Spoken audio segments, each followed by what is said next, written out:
Please welcome to the stage the 45th and 47th President of the United States, Donald J. Trump.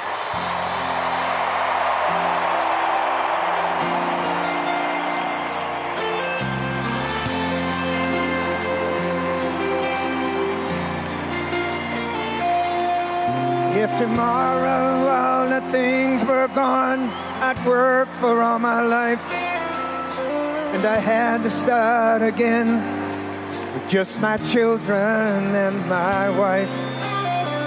Thank my lucky stars to be living here today, 'cause the flag still stands for freedom, and they can't take that away. I'm proud to be an American, where at least I know I'm free. And I won't forget the men who died, who gave that right to me. And I gladly stand up next to you and defend her still today. 'Cause there ain't no doubt I love this land. God bless the USA.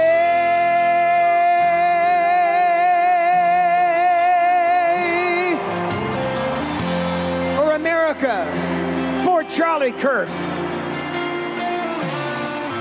From the lakes of Minnesota to the hills of Tennessee, across the plains of Texas, from sea to shining sea, from Detroit to Houston, oh, in New York to LA. There's pride in every American heart, and it's time we stand and say that I'm proud to be an American, where at least I know I'm free. And I won't forget the men who died, who gave that right to me. And I gladly stand up next to you and defend her still today. 'Cause there ain't no doubt I love this land. Sing it! God bless the USA.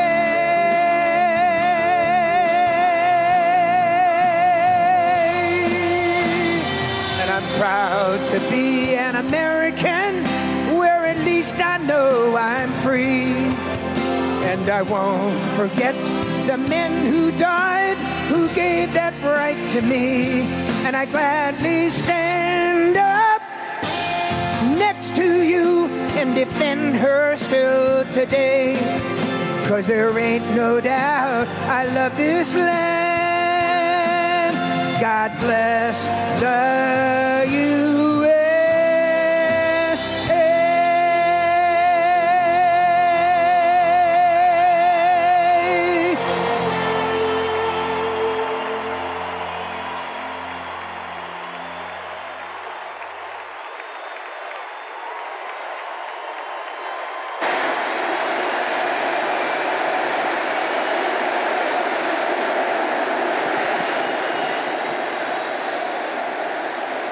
Well, I want to thank you very much, Lee. You've been there from the beginning with us, Lee, and we appreciate it. Nobody can sing that song like Lee Greenwood. Thank you very much, Lee, very much for being here. And his voice has not changed, you know? Pretty amazing. And a special thank you to Erica, because today America is a nation in grief, a nation in shock, and a nation in mourning. Less than 2 weeks ago, our country was robbed of one of the brightest lights of our times, a giant of his generation, and above all, a devoted husband, father, son, Christian, and patriot. Charles James Kirk was heinously murdered by a radicalized, cold-blooded monster for speaking the truth that was in his heart. He was violently killed because he spoke for freedom and justice, for God and country, for reason and for common sense. He was assassinated because he lived bravely, He led boldly, and he argued brilliantly without apology. He did what was right for our nation.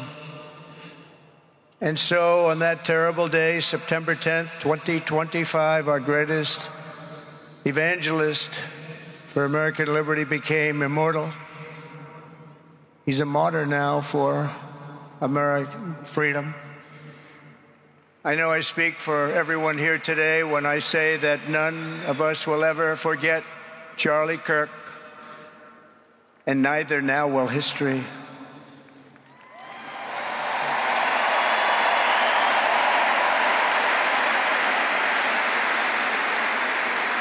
Because while Charlie has been reunited with his Creator in heaven, his voice on earth will echo through the generations, and his name will live forever in the eternal chronicle of America's greatest patriots.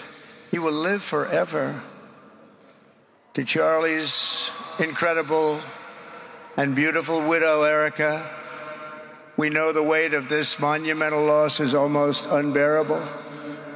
But even in the midst of heartache and pain too great to even fathom, you have somehow found the strength and deep faith to be a comfort to millions and millions of people. And thank you very much, Erica. Thank you very much.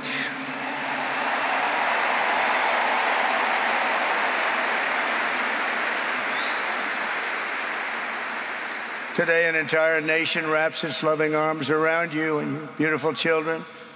We share in your immense and overwhelming sorrow, and we vow that we will do everything we can to ensure that your children grow up in a land where their father is honored and revered as a great American hero. That's what he is.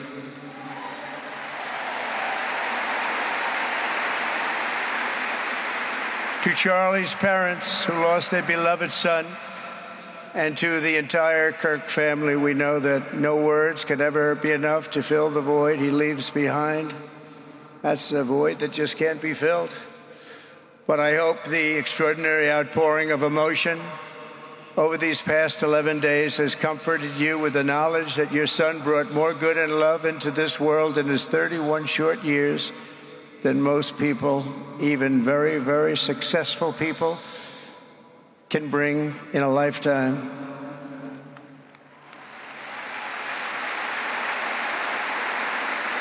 Charlie Kirk loved America with everything he had, and as we can see so clearly today, America loved Charlie Kirk.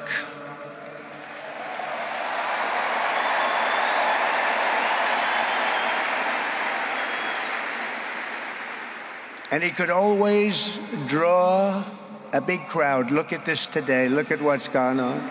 This is a big crowd.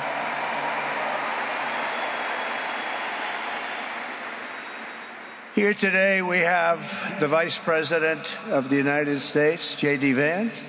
We have the Speaker of the U.S. House of Representatives, Mike Johnson. We have countless members of the United States Senate, and I'm sorry I'm not going to introduce you, but I'll be up here. They're all over the place.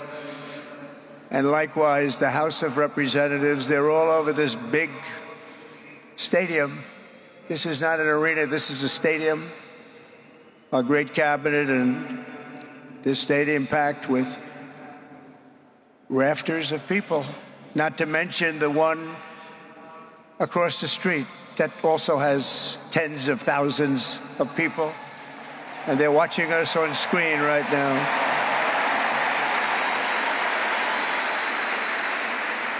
And I'm sorry we couldn't get you in. If anybody would like to give up your seat, please walk across the street. But this is like an old-time revival, isn't it? An old-time revival.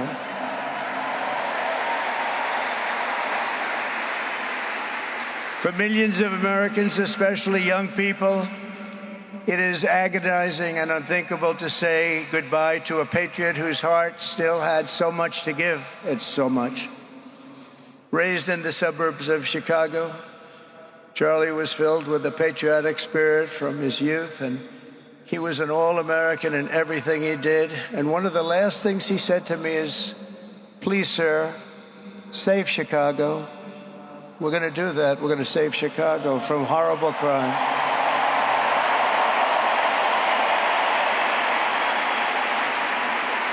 In high school, he was the quarterback of the football team and the captain of the basketball team. He was a good athlete. A lot of people don't know that about Charlie. He was an Eagle Scout who spent his school lunch breaks listening to another champion for liberty, somebody that he greatly admired, Rush Limbaugh.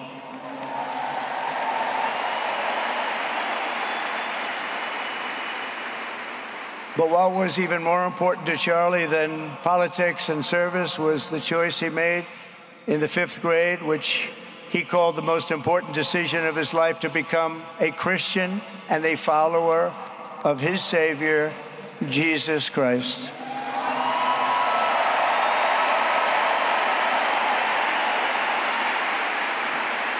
Inspired by faith and his love of freedom, Charlie did something remarkable when he was just 18 years old. On the advice of a mentor who told him to put off going to college because he was doing so well, he devoted his life to converting young people to the conservative cause. How did he do? Take a look. How did he do?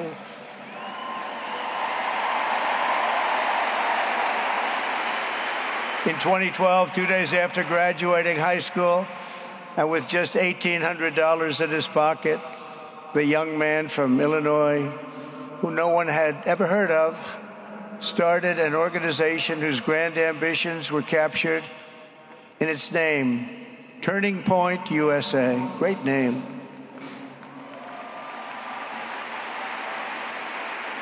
And I have a feeling it's going to be bigger and better than ever before. Does that make sense? It's going to be bigger and better than ever before. Look at what's happening. 12 years ago, Charlie walked onto his first college campus, the very liberal University of Wisconsin at Madison. He set up a card table and put up a sign with 3 words: "Big government sucks." Can you believe that? That's Charlie. That day, Charlie talked to every student who approached him, most of whom were probably quite a bit older than he was. Finally, after many hours, he found the first ever Turning Point chapter leader. His first year out of high school, Charlie traveled 300 days raising money and taking his message to campuses all over the country. He lived out of his parents' basement, and they actually loved having him there. They loved Charlie. Everybody loved Charlie. And on the couches of friends and supporters, he lived off couches for 2 years, 3 years, then life started getting a little bit different, but he was always the same. For 5 years, he refused to take a paycheck, but day after day, he worked from 5 a.m. in the morning till 11 p.m. in the evening, always.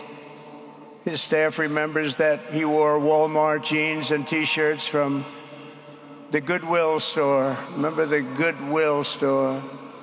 It wasn't easy, but Charlie wasn't in it for money at all, never has been. Money was never his thing. He was always in it for the mission.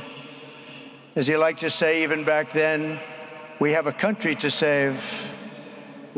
Just what he did. He'd call me all the time, "Sir, we have a country to save."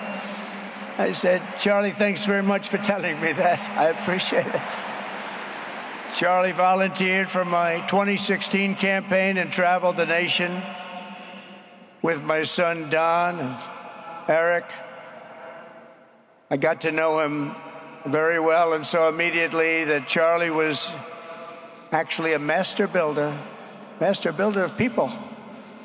It was Charlie who first started organizing young black conservatives hungry for support and leadership. It was Charlie who stood up for persecuted Christians and Jews on college campuses. It was Charlie who helped bring online censorship, free speech, and cancel culture to the fore of our political debate. He was right up there with me. It was Charlie who helped unite MAGA and You know what MAHA is? That's right, Make America Healthy Again.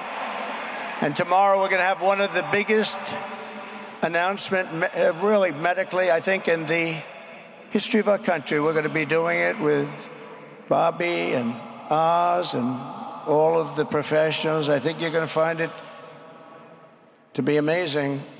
I think we found an answer to autism. How about that? Autism. Tomorrow, we're going to be talking in the Oval Office in the White House about autism, how it happens, so we won't let it happen anymore, and how to get at least somewhat better when you have it, so that parents can help their child, their beautiful child. That's a big one. I've been bugging everybody over there, get the answer to that. You know, 20 years ago, 1 in 10,000 were born with autism. 20 years ago. The most recent survey says 1 in 12. How bad is that? That's for young boys, baby boys, but also girls a little bit better. It's about 1 in 20. But we can't, because obviously there was something really wrong, and we think we know what that is. It's going to be, I think it's going to be one of the most important news conferences I'll ever have, and I look so forward to it.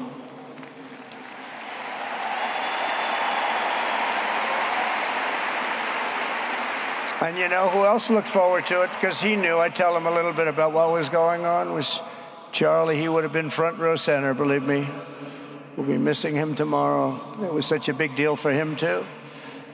He brought together Donald Trump, Bobby Kennedy, right here in the great state of Arizona 1 year ago. Remember that? What a night, what a day that was. And it was Charlie who was among the first to speak to me about a man from Ohio by the name of J.D. Vance. Have you ever heard of him? He's doing a good job.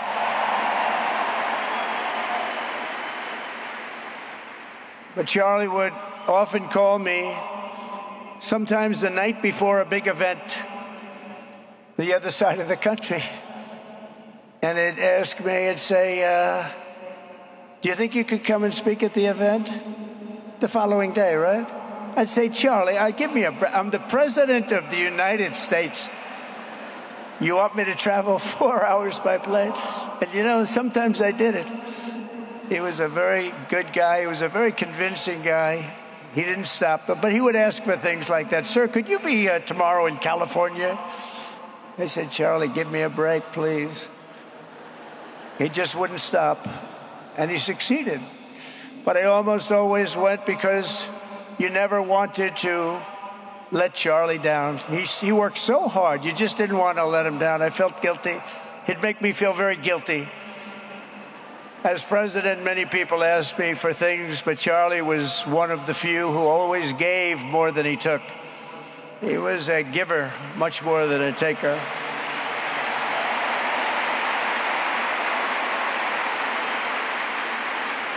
And no matter how big Charlie became, no one was too small for him to notice. He was good to everybody. Didn't matter.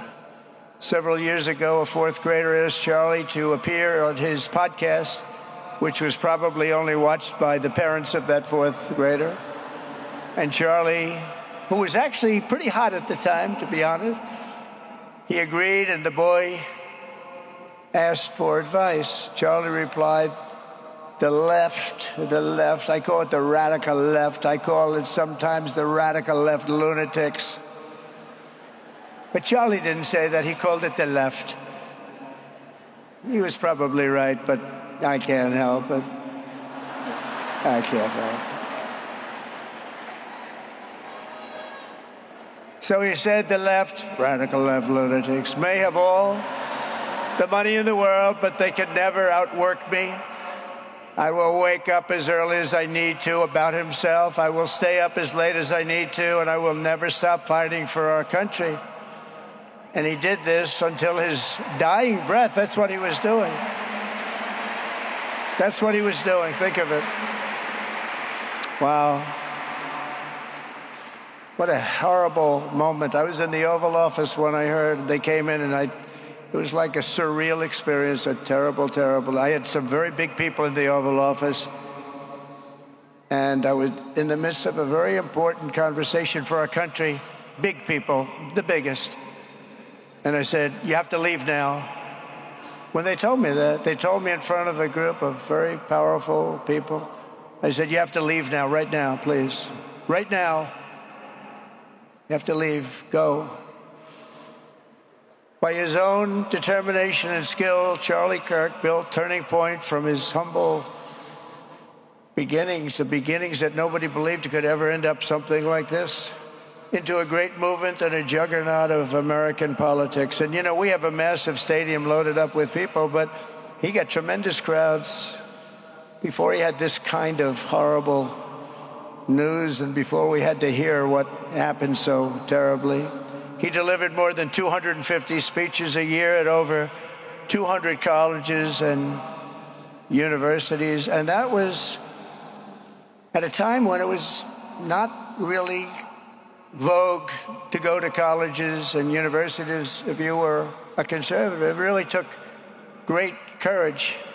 And we used to talk, and I said, you know, I think they're much more conservative than we know, and he agreed, but it just wasn't something that was happening because the radical left would do very bad things, very dangerous things. But Charlie set up chapters on 2,200 campuses and spoke at more than 1,000 churches. He launched a podcast and radio show that grew to an audience of 1 million Americans a day, one of the bigger shows on radio.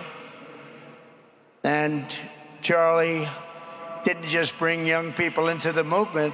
All of a sudden, it started to grow by leaps and bounds. By 2024, we won more young people than any Republican candidate in the history of our country, including, for the first time, a majority of males under 30. Can you believe it?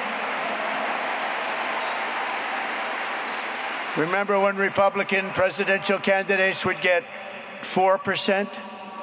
No, we did unbelievably with young people. And he was a big, big factor. Unbelievable. But he made me work for it. Sir, you have to make a speech here. You have to make a speech there.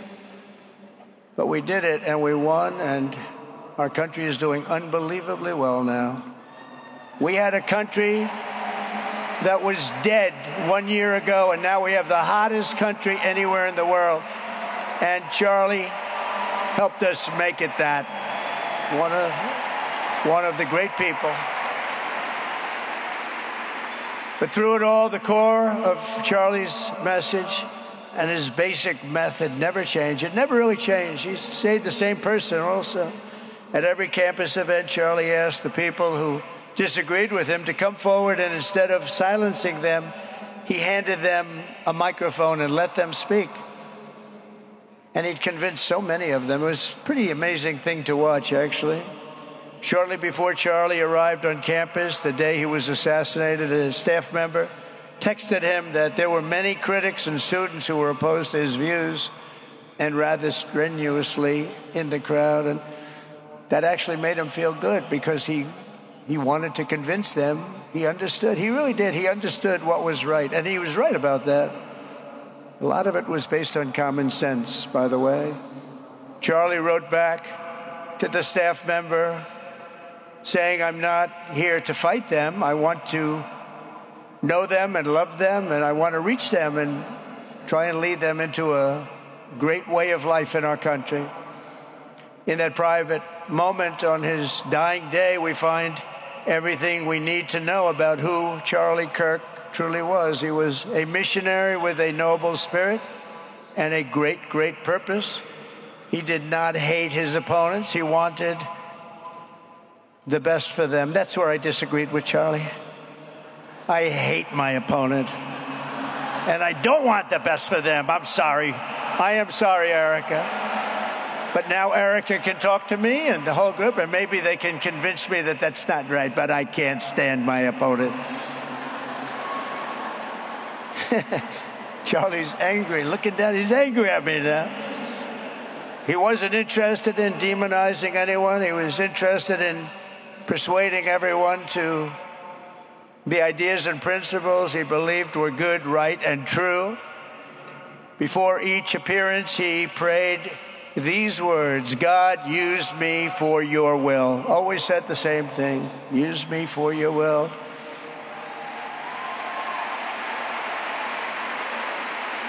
And that is exactly what God did. When you think, that's exactly what he did. The more success Charlie had, and he was getting more and more successful, the more dangerous his mission became. On campuses all over the country, his quest for open dialogue was met with menacing hate. There were bomb threats, pulled fire alarms, and countless rage-filled radicals who tried to shout him down. It was nasty. I used to say, Charlie, this is nasty stuff you're doing. At one event, police had to build barricades to protect students from an angry mob of thugs. Many of these people, by the way, are paid a lot of money to do this. They're agitators. They're paid agitators. Remember that? When you see they all have the same beautifully printed sign, every sign is identical, comes out of a top-level print shop. That's not the signs that are made in somebody's basement. Those are paid for by very bad people, and hopefully we're going to be finding out through the DOJ who those people are.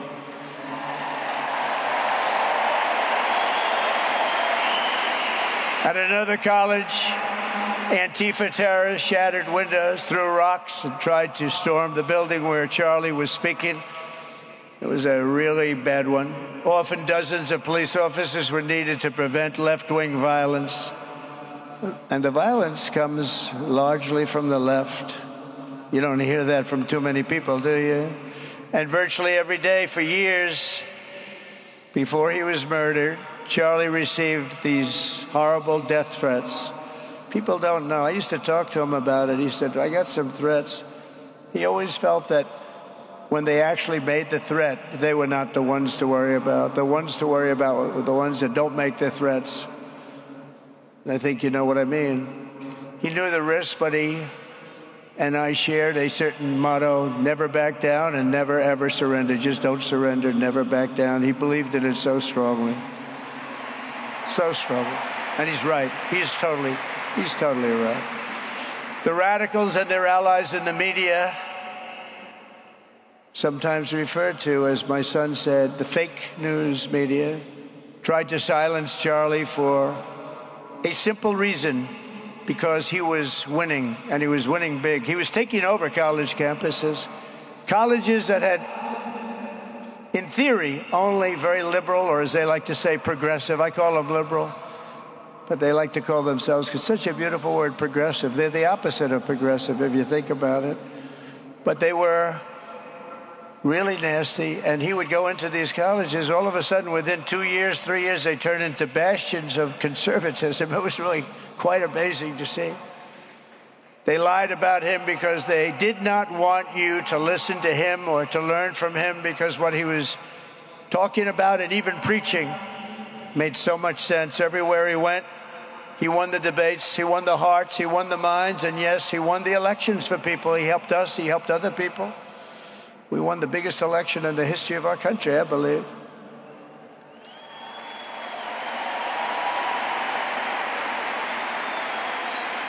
Charlie Kirk was without a doubt among the most influential figures in the most important election in the history of our country.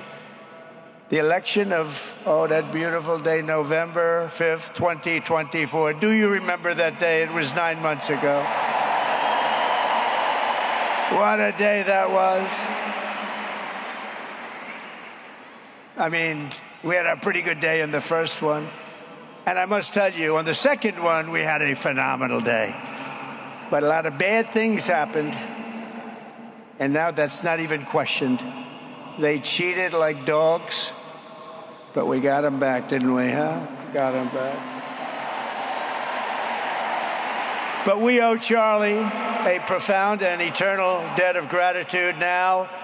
Just like Charlie and Erica made Turning Point hot, we are looking at a country that has the chance to attain a level like never before. Tariffs are making us rich again, richer than anybody ever thought was possible.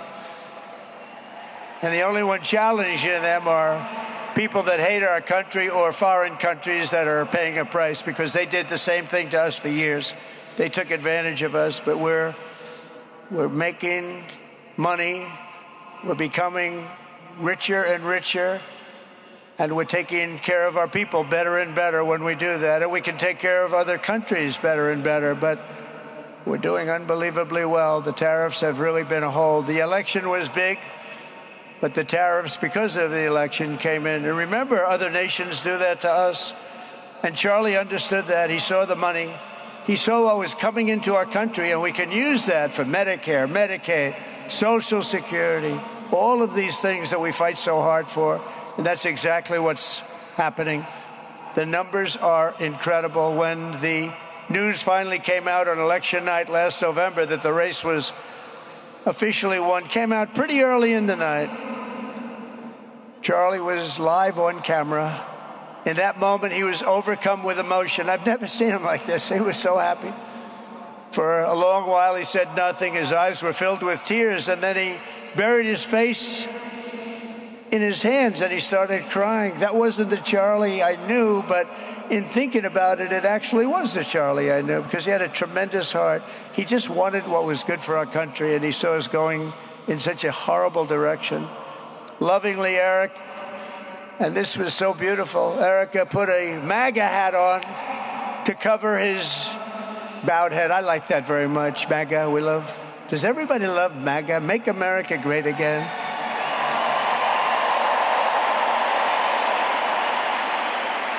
When Joe Biden used to get up, remember the speeches? We will stop MAGA. We will stop MAGA. You know, he could barely get the words out. We will stop. I said, can somebody inform him that MAGA means make America great again? How do you say you're going to stop it? And Charlie understood that. When Charlie finally looked up and spoke, he smiled through the watery eyes and simply said, I am humbled by God's grace. That was his statement that night. I was watching him. I was very impressed, actually. It showed he had a big heart. Every single American should take a long, hard look at the twisted soul and dark spirit of anyone who would want to kill a young man as good as Charlie. To kill anybody, but to kill a man like this, he didn't deserve this.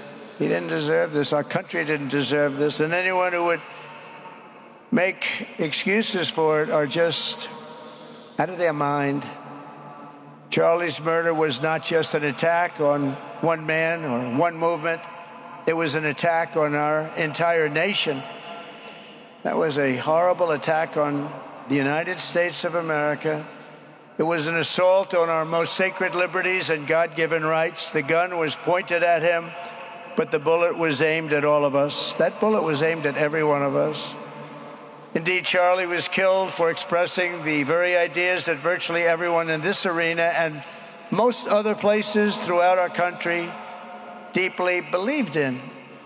But the assassin failed in his quest because Charlie's message has not been silenced. It now is bigger and better and stronger than ever before, and it's not even close.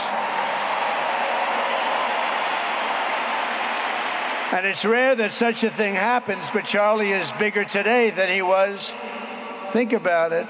Just 2 weeks ago, he's bigger today than he was 2 weeks ago. Now, that may not help his friends and loved ones, of which there are so many. It may not help Erica and those beautiful children who have to suffer so horribly through this moment, but they know it's true.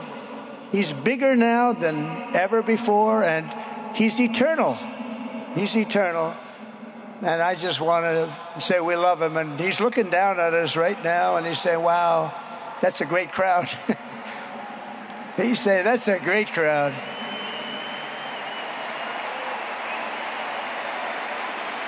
And it's a great crowd of patriots. But that's why I will soon award Charlie the nation's highest civilian honor, the Presidential Medal of Freedom. It's the highest civilian honor.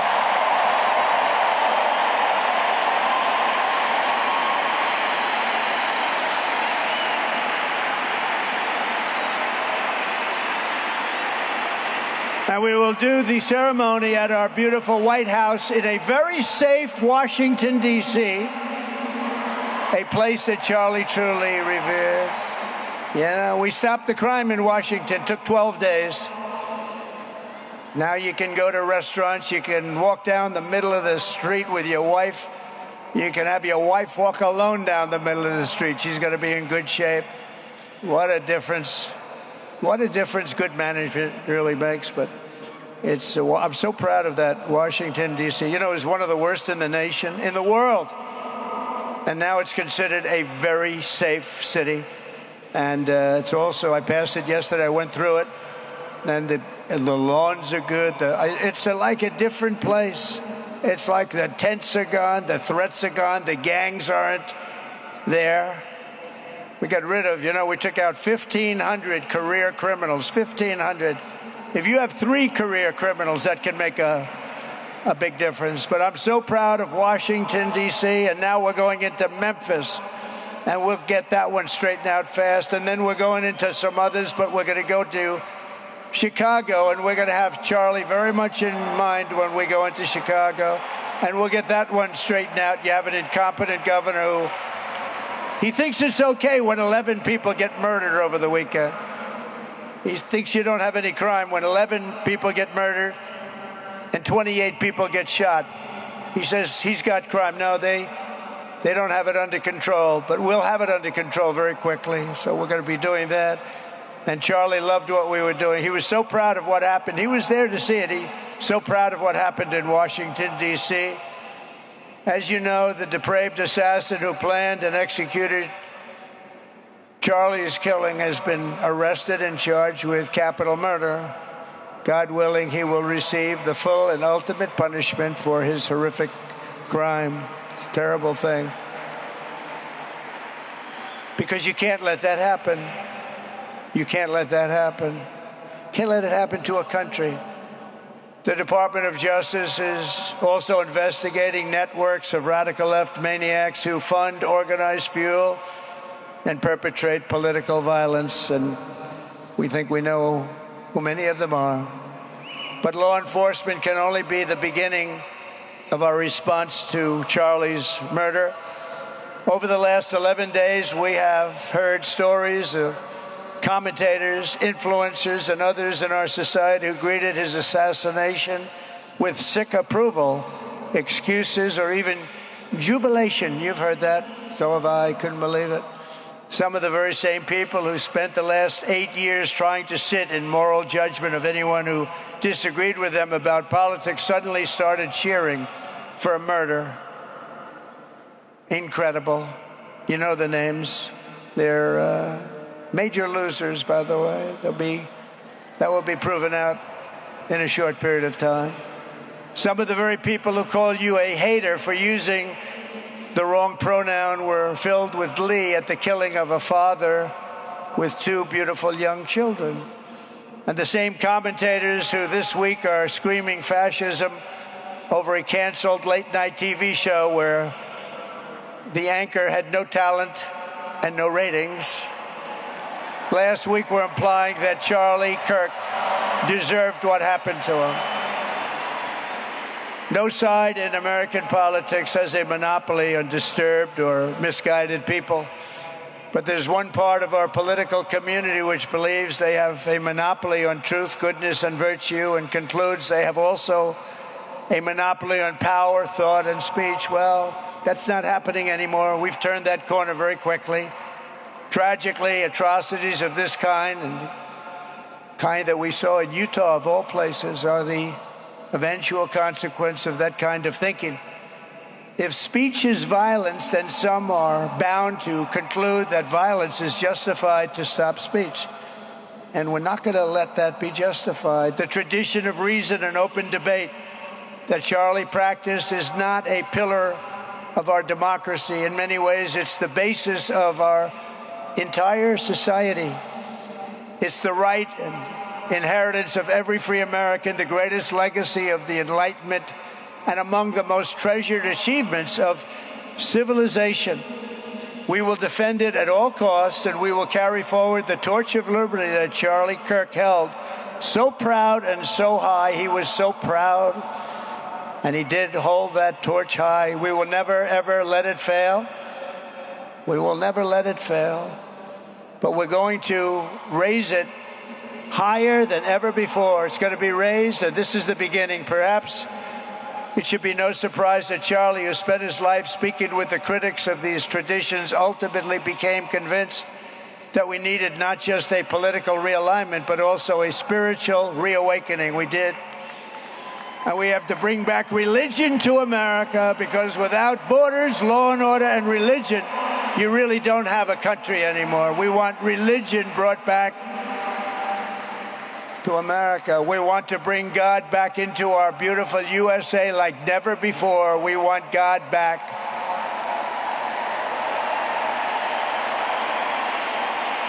Charlie would have been so pleased to hear his friends and colleagues today giving testimony and giving glory to God. Within minutes of the gunshot in Utah, millions of Americans, young and old, heard the news and dropped to their knees and started praying. Even many who rarely prayed asked God for a miracle. Please, God, save Charlie. But although Charlie's time with us on earth has ended, those prayers for a miracle have already been answered. Look at what's happening. Look at what's happening. In the days since Charlie's death, we have seen how his legacy has touched so many millions around the world.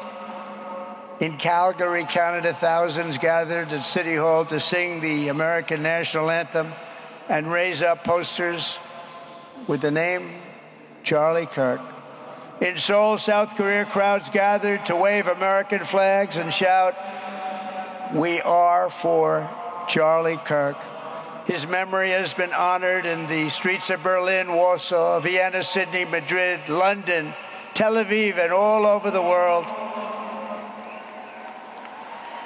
So beautiful to watch. A man as far away as rural Australia texted a pastor, "I'm going to come to church tomorrow for the first time ever." The pastor asked, "Why is that?" The man replied, "Because of Charlie Kirk." Can you imagine?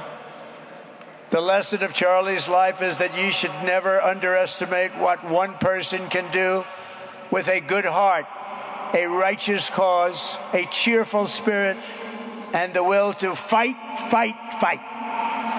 Have to fight. We're saving our country. And Charlie's a big factor, such a big factor. Charlie Kirk started with only an idea to change minds on college campuses, and instead he ended up with a far greater achievement, changing history. He changed history.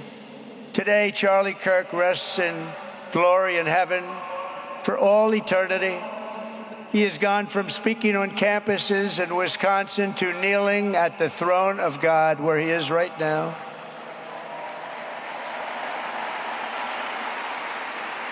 We grieve for the friend and leader that we have lost, but we go forward strengthened by his faith and bolstered by his courage and inspired by his example to defend the country he lived for the freedoms he died for, and the values in which he so deeply believed. He believed in values that we should all believe in. Charlie created something very special. It's called Turning Point USA. And under the leadership and love of Erica, it will become bigger and better and stronger than ever before.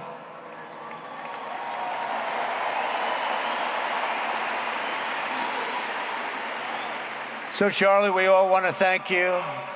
We want to say a very loud God bless you, Charlie. God bless you for what you've done is incredible. And God bless Erica and the children. God bless the United States of America. And could I ask Erica, please come out. Erica, please come out. Thank you.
Thank you very much, everybody. Thank you very much, and good luck. God be with you. Thank you.